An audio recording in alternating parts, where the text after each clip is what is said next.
Congo Synthèse. La synthèse des infos de la RDC, l'Afrique et le reste du monde. Une seule adresse. www.congosynthèse.com.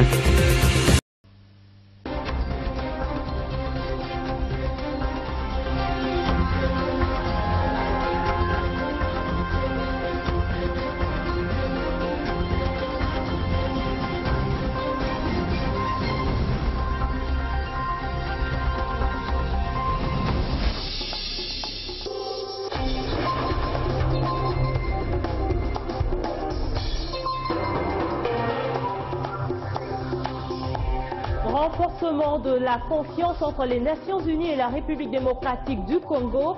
À Kinshasa, Hervé Latsou, chargé des opérations de maintien de la paix, accompagné d'une forte délégation, a été reçu vendredi par le président Joseph Kabila.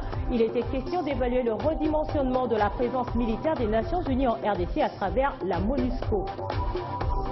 Arrestation d'un des auteurs des meurtres de Moanda, le bandit sera jugé publiquement dans les heures qui suivent. Entre-temps, les dispositions ont été prises pour mettre fin à l'insécurité qui prévaut dans cette cité de la province du Congo central.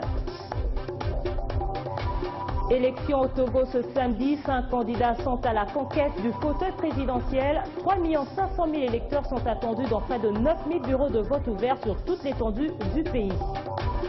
Enfin, Ligue nationale de football, le Daring Club Motema Pembe reçoit l'association sportive Vita Club de Kinshasa ce samedi au stade Tata Raphaël pour le compte du match remis de la 4e journée de la Division 1. Suite aux derniers incidents survenus à Kinshasa sur le même site, seuls les dirigeants en possession des invitations auront l'accès au match. Bonjour à tous et bienvenue dans ce journal, dialogue stratégique entre les Nations Unies et les autorités congolaises. Le président de la République, Joseph Kabila, a reçu hier vendredi à Kinshasa une délégation des Nations Unies conduite par Hervé Latsou, secrétaire général adjoint des Nations Unies chargé des opérations de maintien de la paix. Au menu de l'entretien, le plan sécuritaire et les perspectives du redimensionnement de la présence militaire des Nations Unies en RDC à travers la MONUSCO. Le renforcement de la confiance entre les Nations Unies et la RDC, les perspectives de redimensionnement de la présence militaire de la MONUSCO en RDC font notamment l'objet du dialogue stratégique entre les deux parties. C'est dans le cadre justement de ce dialogue que le secrétaire général adjoint chargé des opérations de maintien de la paix, Hervé Latsou, déclare avoir été reçu par le président de la République, Joseph Kabila Kabange. Il a été question essentiellement de ce dialogue stratégique que nous avons lancé avec les autorités de la République démocratique du Congo pour évaluer la situation, en particulier sous l'angle sécuritaire, et les perspectives du redimensionnement de la présence, et notamment de la présence militaire des Nations Unies, de la MONUSCO, dans le pays. C'est un travail qui se poursuit, qui va se poursuivre, et nous devons évidemment former le vœu, je forme certainement le vœu, que se trouve ainsi renforcer la confiance entre les Nations Unies et le Congo. On a annoncé une incursion au niveau de l'est du pays, du côté de Goma. Qu'en est-il et quelles sont les dispositions qui ont été prises pour contrer de pareilles situations? Écoutez, je vais justement, avec le représentant spécial, nous partons de ce pas à Goma, puis à Bukavu, et nous allons nous forger des impressions sur le terrain. Le représentant spécial du secrétaire général des Nations Unies, Martin Kobler, le nouveau représentant spécial adjoint aux opérations et à l'état des droits de la MONUSCO, David Gressly, et le chef de l'équipe opérationnelle intégrée pour l'Afrique centrale ont pris part à cette entrevue. Dans l'actualité également, le calme est revenu dans la ville de Moanda, dans la province du Congo central, après les récentes tueries qui ont fait 5 morts en l'espace de 5 jours. Meurtres qui ont provoqué des accrochages entre la police et la population locale. Et aux dernières nouvelles, la police a arrêté hier vendredi un des présumés auteurs de ces meurtres et insécurité perpétrée jeudi dernier. Rendons-nous au Nord Kivu pour parler de la délimitation des frontières entre la RDC et le Rwanda. Sur place, des experts des deux pays travaillent en initiant des repérages par satellite et GPRS afin de découvrir avec exactitude les places des anciennes bornes disparues, surtout à cause des constructions anarchiques. Pour plus de détails, nous sommes en ligne avec Rachid Toumbula, un des experts de la partie congolaise sur la délimitation des frontières. Bonjour Rachid, les experts des deux pays ont travaillé hier vendredi. Qu'est-ce qui a été fait de concret? Bon, aujourd'hui, en fait, c'est une commission qui a commencé. On a fait déjà plusieurs séances. Nous avions commencé cette commission en 2009, pendant que j'étais encore maire de la ville de Goma. Bon, aujourd'hui, nous sommes à la 3e ou 4e séance de la commission mixte. Mais aujourd'hui, concrètement, le travail qui se fait, parce qu'on avait déjà la fois passée terminé à implanter les bornes géodésiques. En fait, qui sont concrètement identifiées comme des bornes de référence, des bornes référentielles par rapport aux bornes frontières, c'est-à-dire les bornes qui vont aider à déterminer avec beaucoup de précision les bornes de la frontière. Alors, on a terminé le mois passé, au mois de février, les bornes géodésiques, et aujourd'hui, on a commencé à implanter les bornes frontières, et on a déjà implanté 4 bornes, c'est-à-dire la borne numéro 4, la borne numéro 3, la borne numéro 2 et la borne numéro 1 qui est tombée pratiquement à l'intérieur de la dérive du Rwanda. C'est-à-dire il y a un grand espace du Congo qui était récupéré par le Rwanda. Mais aussi la borne numéro 4 est entièrement dans une maison au Congo. Et que donc on va essayer d'harmoniser par rapport à tout ça. Je crois que d'ici là, on va commencer la construction. Rachid Toumbula, vous êtes vous-même ancien maire de Goma. Pensez-vous que cette délimitation de frontières suffit pour ramener la paix sociale et éviter les tensions entre les deux pays? Bon, moi je pense que par rapport à la paix sociale, bon, moi je n'imagine pas que les gens qui entrent chez nous ne connaissent pas la frontière. Ils connaissent la frontière, mais au moins, ce qui va être un point positif supplémentaire, c'est qu'au moins les gens de la communauté internationale, KRGL, etc., vont aussi identifier avec nous les bornes correctement identifiées et conçues. Parce qu'à l'époque, bon, quand la commission arrive à un espace où il n'y a pratiquement rien qui démarque la frontière du Congo et du Rwanda, bon, tout le monde dit non, ici on ne voit pas clair, on ne sait pas. Mais alors, avec la construction de ces bornes, tout sera suffisamment clair et que bon, celui qui va traverser, il saura qu'il traverse, même si, à la limite, aujourd'hui, s'il traverse, ils savent qu'il traverse. Donc, c'est un secret du polichinelle qui lui montre là-bas. Ils savent qu'ils sont soit au Congo, soit ils sont encore suivés. Merci Rachid Toumbula depuis Goma. Je rappelle que vous êtes un des experts de la partie congolaise engagé dans ce projet de la délimitation des frontières. L'actualité, c'est aussi la clôture ce samedi du Symposium international des médias africains, ouvert vendredi à Kinshasa par Lambert Mende, ministre des médias. Les participants venus de tous les coins du continent interviennent sur divers sujets, notamment la nécessité de Nouvelle Afrique. Retour sur ce qu'a été la première journée dans cet élément. Je déclare ouvert le Symposium international sur les médias africains de la Renaissance africaine. C'est le mot d'ouverture de ce symposium auquel prend part un parterre des journalistes africains. Ici, à l'hôtel Invest, des travaux axés sur la renaissance du continent noir. Il appartient aux Africains en général et aux journalistes africains en particulier d'écrire leur propre histoire et de dessiner leur avenir, plutôt que de se limiter à chahuter, avec raison parfois sans doute, leurs élites et leurs gouvernements. Les médias ont cependant un travail important à faire, celui de catalyser l'image d'une nouvelle lecture de l'Afrique basée sur l'optimisme. On ne peut pas parvenir à la consolidation de la démocratie, on ne peut pas parvenir au développement social et économique sans la participation de la population. Et comment la population peut participer? C'est grâce aux moyens de communication, c'est grâce aux médias. Ce symposium revêt un intérêt capital. Il permettra à l'Afrique de prendre conscience d'elles-mêmes. On ne peut pas imposer aux penseurs africains, au peuple africain, un mode de pensée qui n'est pas le leur. L'Afrique est représentée par ses grands penseurs, par ses grands journalistes, par ses grands médias. Il faut promouvoir ce genre d'initiatives, c'est très important.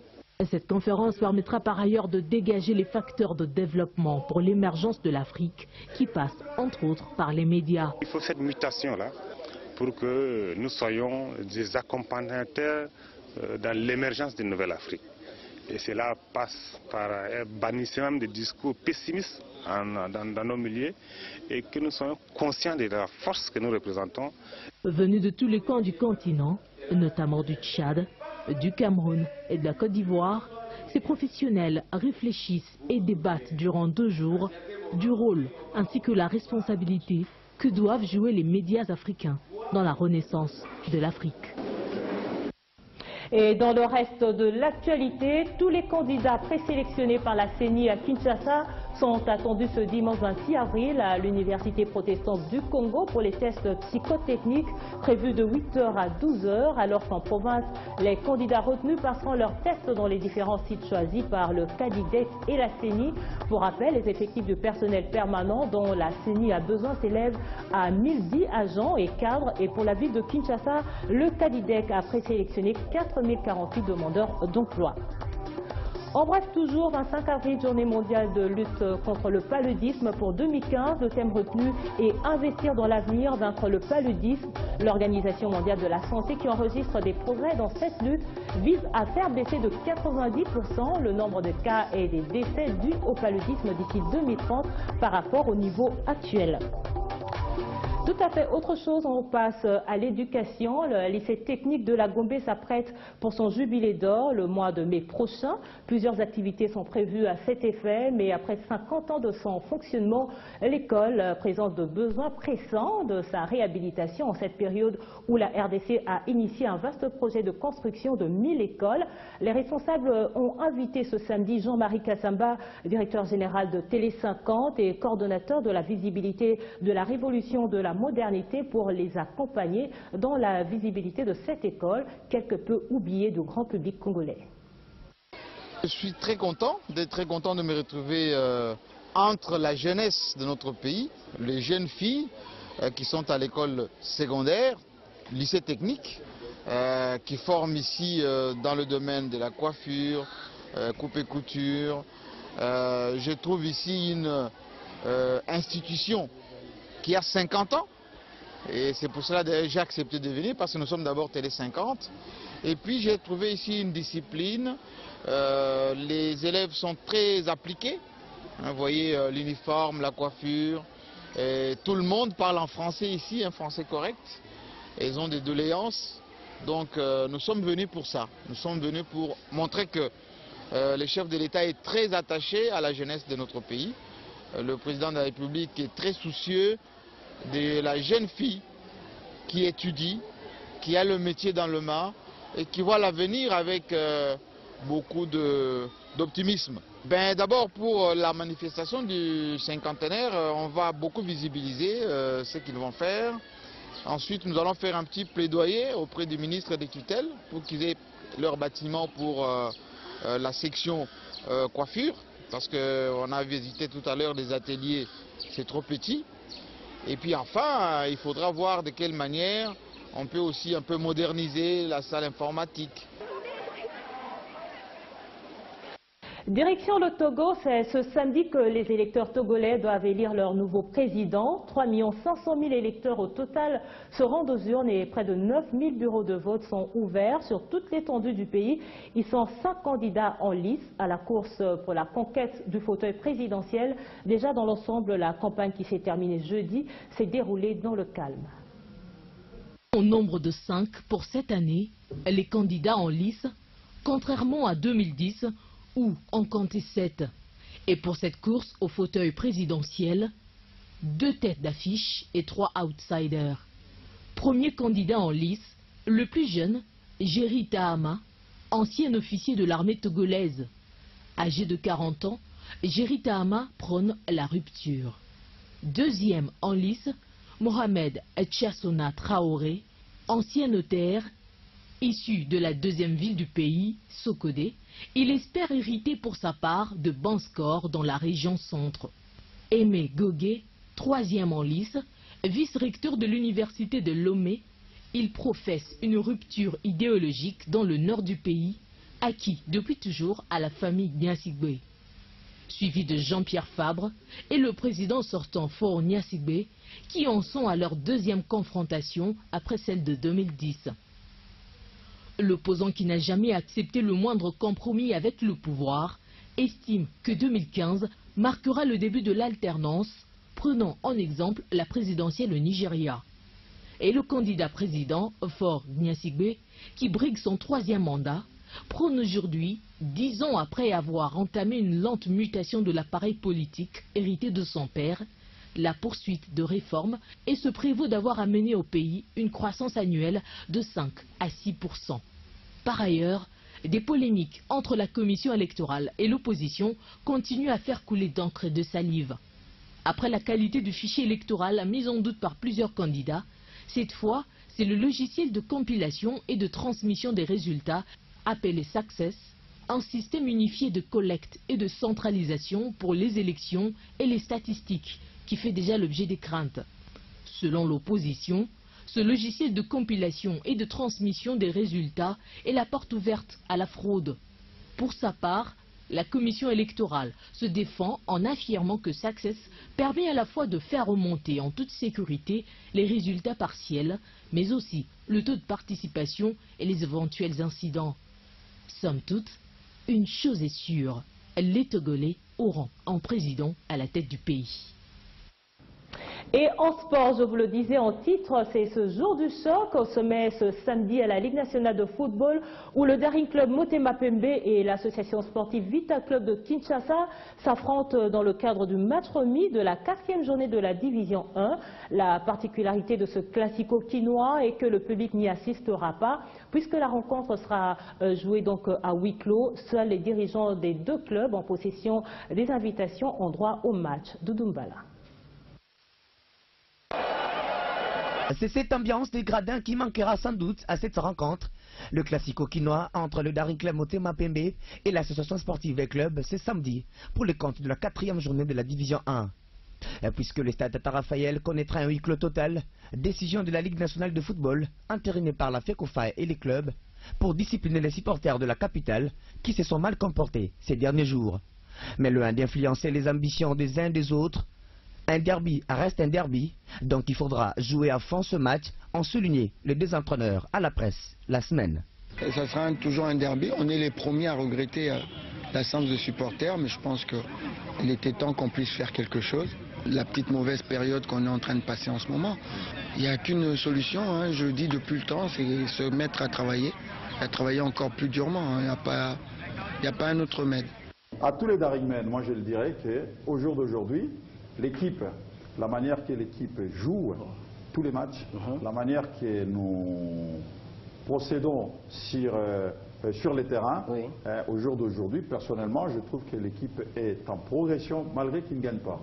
Même si sur papier, le Dauphin Noir de Kinshasa ont la faveur des pronostics après une bonne dynamique vécue depuis leur dernier passage à la Ligue des Champions de la CAF, le Daring compte se réveiller et rebondir, et pour cela, la ligne offensive devra marcher à merveille. Le problème, c'est que le secteur offensif, on n'arrive pas à concrétiser les dizaines des occasions qu'on a par match. Je n'ai pas connu un seul match où je n'ai pas eu moins de 5-6 occasions de but.